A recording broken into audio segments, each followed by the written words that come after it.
Good morning friends. आज हम लोग आरआरबी एग्ज़ाम जो अपकमिंग एग्ज़ाम है उसमें इम्पॉर्टेंट क्वेश्चंस क्या क्या हो सकते हैं जब सीबीटी वन एग्ज़ाम होगा, चाहे वो एएलपी का हो, चाहे टेक्नीशियन का हो, या फिर जेई हो, या एनटीपीसी हो। ये सारे एग्ज़ाम एक साथ एक लगे हुए हैं। नवंबर लास्ट से ये एग्ज़ाम शुरू हैं और दिसंबर जनवरी तक चलेंगे। तो उसमें जो एप्टीट्यूड के जो इम्पोर्टेंट क्वेश्चन आएंगे सीबीटी वन में, तो कुछ इम्पोर्टेंट क्वेश्चन हम लोग सॉल्व कर लें।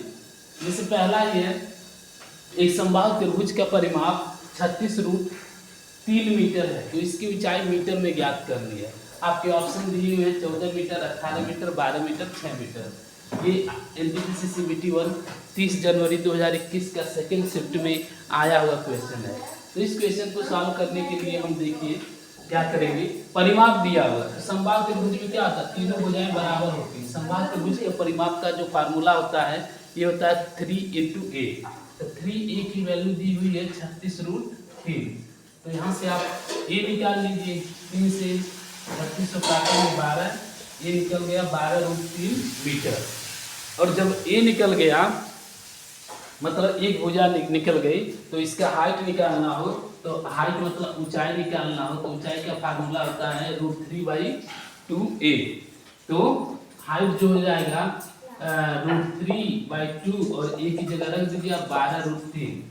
तो 2 से यहाँ लिख देते हैं, हाइट बराबर होता है √3/2a। तो h जो हो जाएगा √3/2 और a की जगह रख दिया 12√3। तो 2 से 12 को काटिए 6 और √3 कितना हो जाएगा 3 हो जाएगा, मल्टीप्लाई होगा तो, और फिर 6 में मल्टीप्लाई कर देंगे तो h बराबर हो जाएगा आपका 18 मीटर। ऑप्शन नंबर बी सही होगा।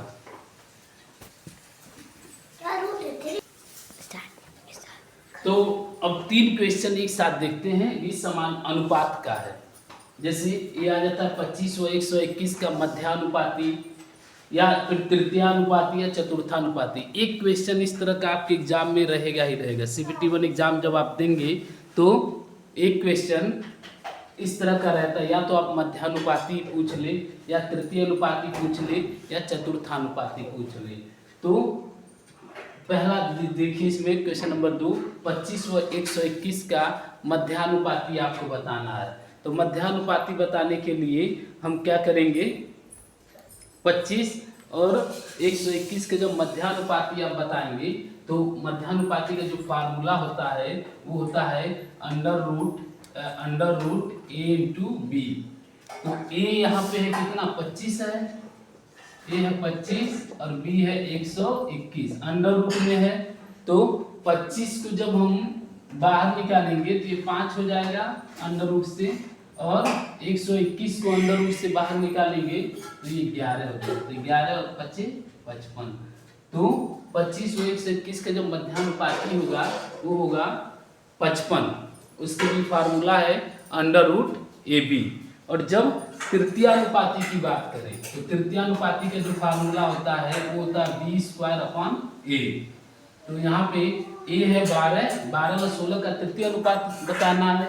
तो A है 12, तो 12 और B है 16, तो 16 का स्क्वायर 16 × 16 और अपान A की जगह 12 लिख देंगे। तो इसको कट कर लीजिए, 4 में 12, 4 चौको 16, B² A। 12 व 16 का तृतीयानुपाती, तो इसका जो फार्मूला है B² A, 16 × 16 अपान 12। 4 से काटिए, 4 में 12, 4 चौको 16, 16 चौको 64/3। ये देखिए कट रहा है, नहीं कट रहा है तो इसको हम यही लिख देंगे। रुकना। तीसरा क्वेश्चन है 10, 20 तथा 30 का चतुर्थानुपाती क्या होगा। तो देखिए चतुर्थानुपात मतलब A/B, और फिर हम समानुपात का साइन लगा देंगे C/D।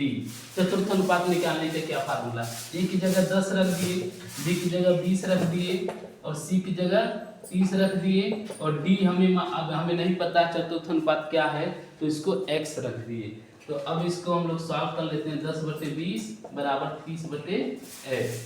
अब ये क्या हो गया, 10x बराबर हो गया 600, तो x की वैल्यू आ गई 600/10 बराबर 60।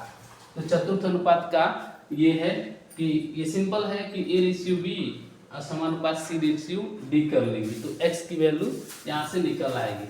ये 12/16 का जो तृतीय अनुपात था, तो फार्मूला तो यही है b²/a।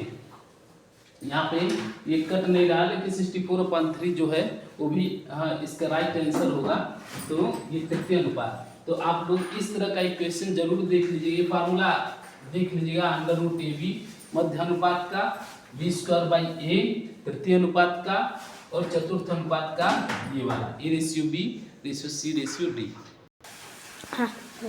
अगला क्वेश्चन देखते हैं। एक खिलौना कार का विक्रय मूल्य दिया है 540 रुपया। यदि दुकानदार ने इस पर 20% का लाभ कमाया हो तो इस खिलौने कार का क्रय मूल्य क्या होगा। तो जब देखिए 20% का लाभ कमाया हो, मतलब इस पे 1 का लाभ कमाया है, 5 का सामान इसने 6 में बेचा है, 20% का लाभ कमाया है, 1 रुपए का लाभ कमाया, तो मतलब 5 का सामान कितने में बेचा है, 6 में। तो इस 6 की वैल्यू कितनी है, 6 की वैल्यू दिया है 540 रुपया। तो 1 का वैल्यू कितना हो जाएगा, 90 हो जाएगा। तो इसमें आप 90 से मल्टीप्लाई कर देंगे 450 रुपया, तो इसका क्रय मूल्य हो जाएगा 450, और 20% का जब लाभ कमा रहा है तो विक्रय मूल्य 540 रुपया हो गया। तो अगला क्वेश्चन देखिए, 4 अंकों की बड़ी से बड़ी संख्या ज्ञात कीजिए जो 66 से पूर्णतया विभाजित है। तो अब 66 का टेबल पढ़ना पड़ेगा और इसको आप कट करेंगे, ज़्यादा टाइम लगेगा, तो इसलिए हम लोग इसको शॉर्ट तरीके से कैसे करेंगे। तो 66 का टेबल तो हम लोग जैसे पढ़ने में दिक्कत होगी, इसलिए हम इसको 11 × 6 कर लेंगे, 11 × 6 कर लेंगे।